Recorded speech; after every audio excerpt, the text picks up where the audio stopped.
chamake bechuri.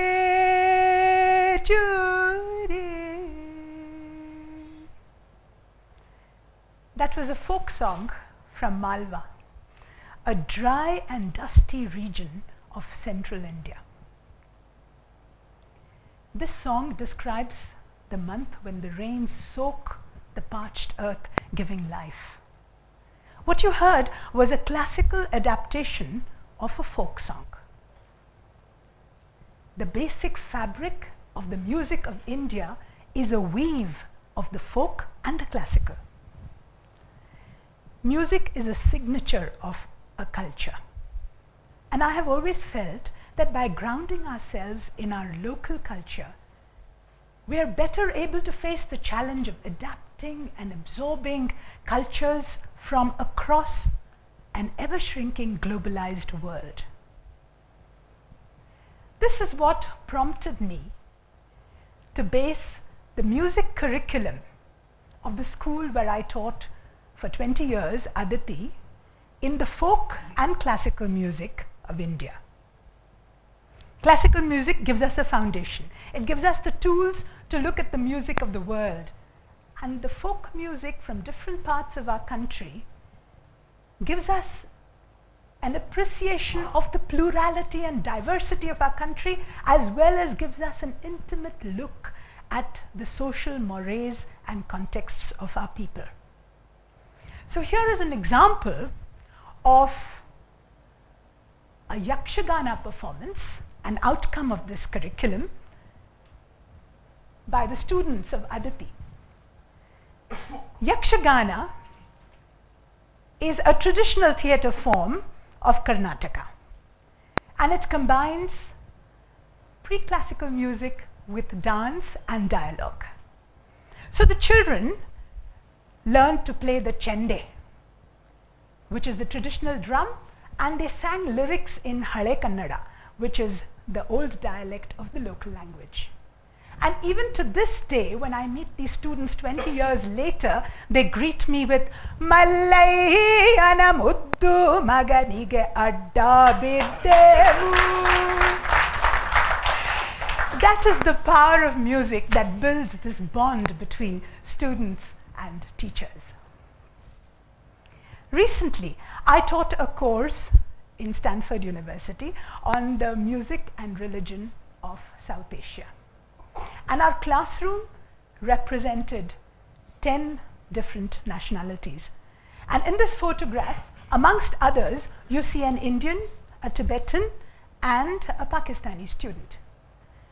The deep involvement of these students in the music and religion of the subcontinent was living evidence of the fact that young adults in a globalized world seek to discover who they are through music.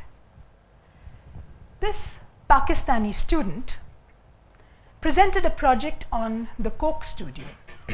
The Coke Studio is a combination of folk music and modern popular music.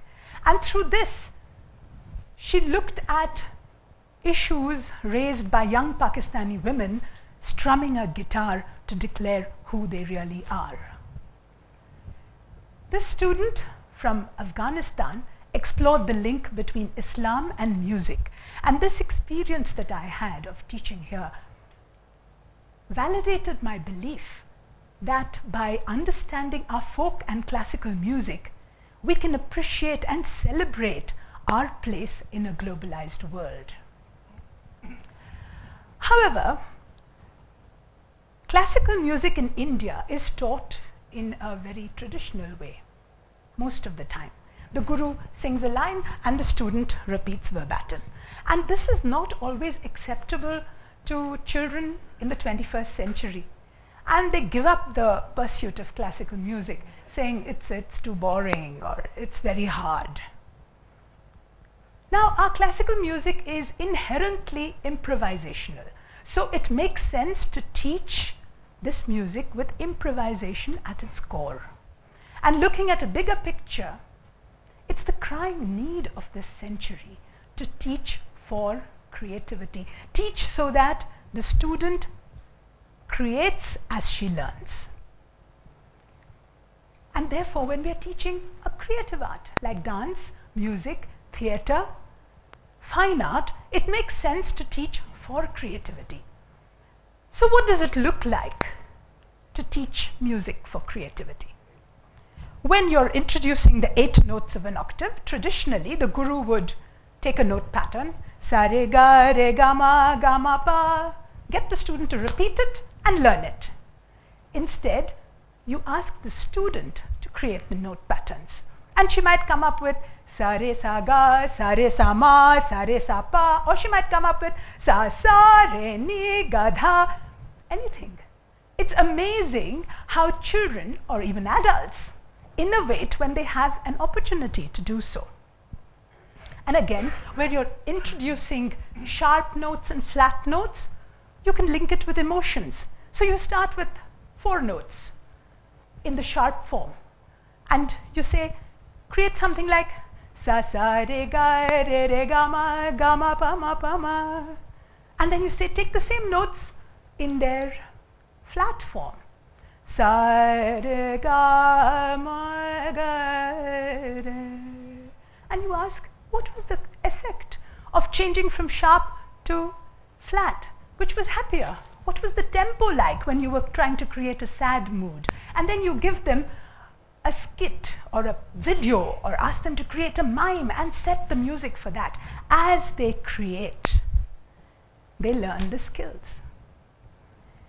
Now, a powerful effect of teaching for creativity in one domain is the impact it has in another domain. So when students are creating note patterns in music, they're also looking at arithmetic progression in maths.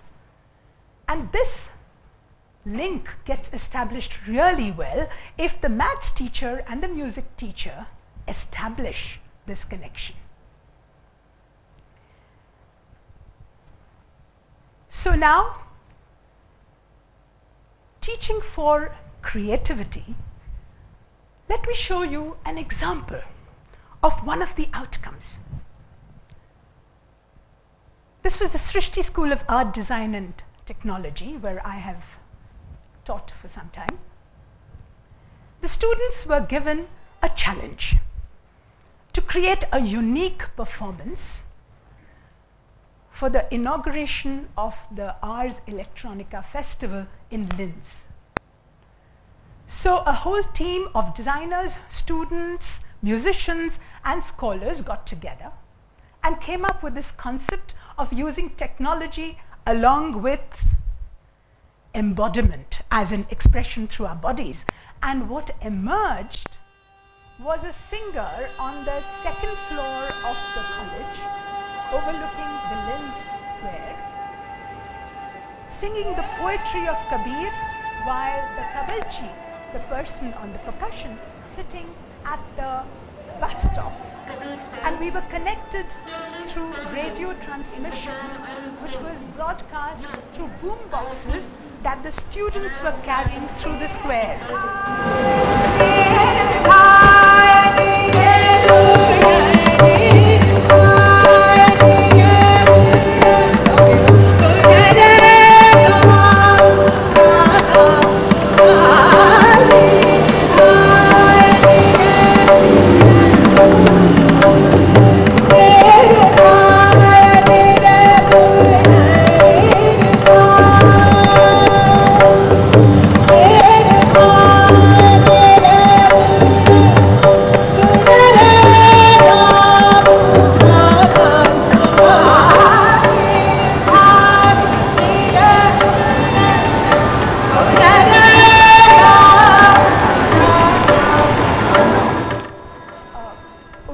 Sound with the Anahat unstructured, about which Kabir sang. We were joined by a dholak player and a violinist coming from different streets into the square, and we continued singing.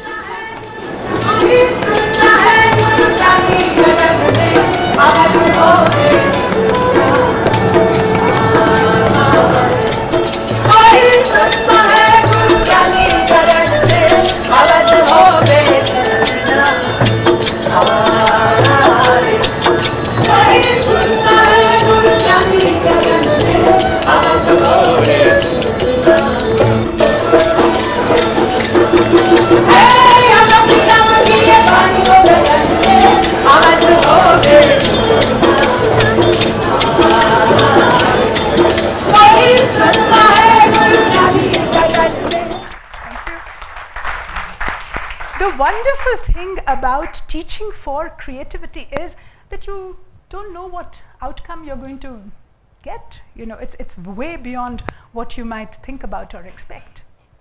And 40 years ago, when I was learning classical music in the traditional way, I never thought that one day we would combine technology with music in this fashion and that I would be a part of it.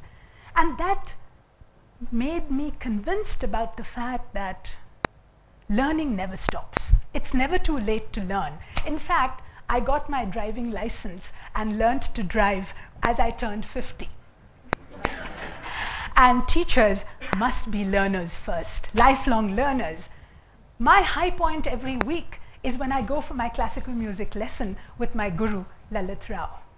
So this belief in lifelong learning led me to ask student alumni to come back and perform alongside students, faculty, and parents of Aditi. And so we created a performance of classical and folk music. And after the performance, this group did not want to disband. They wanted to continue to learn and sing. And so we formed a collective, not an organization, called Sunad. And for the last 10 years, every Saturday morning at 7 a.m., we meet to learn and sing. Comprising homemakers, students, professionals, ranging from ages of 13 to 65, this community of singers has created performances that demystify classical music through storytelling, through drama, and through music. In 2005, I presented a paper on music and consciousness. And this opened new horizons for me. As I started looking at the link between Dhrupad, which is the most ancient form of Hindustani classical music that is now practiced, and consciousness. Dhrupad has always fascinated me, and the slow improvisation or Dhrupad alap, in which there is a lot of accuracy on breathing and on every note that you sing, it creates a meditative effect. And I wanted to see the link between this Dhrupad alap and an altered state of consciousness. So I went to meet the Gundecha brothers, who are world-renowned Dhrupad singers. And this started a new interaction for members of Sunad, who started visiting the Dhrupad Gurukul in Bhopal that has been set up by the Gundecha brothers. And their inspired instruction added zeal to our learning.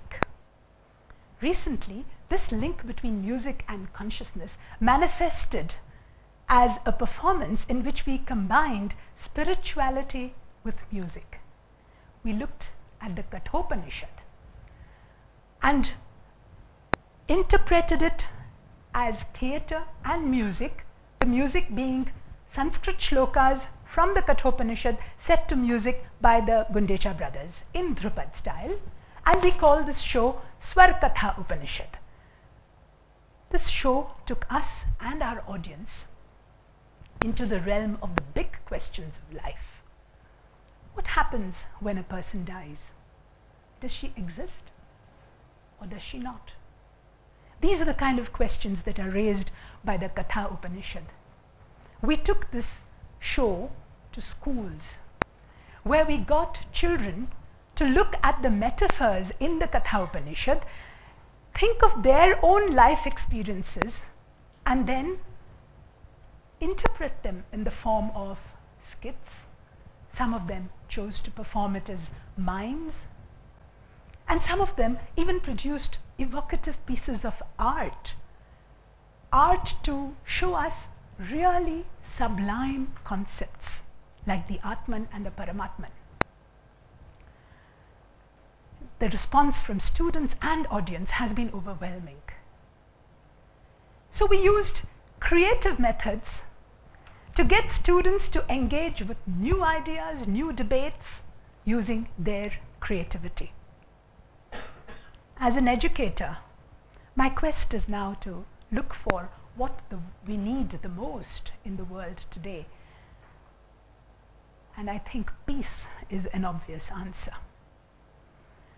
So to cross religious boundaries through music seems to be the way forward. We have already started our study of the Ishavasya Upanishad, and we're looking at a parallel Sufi text, perhaps Fihi Ma Fihi by Jalaluddin Rumi.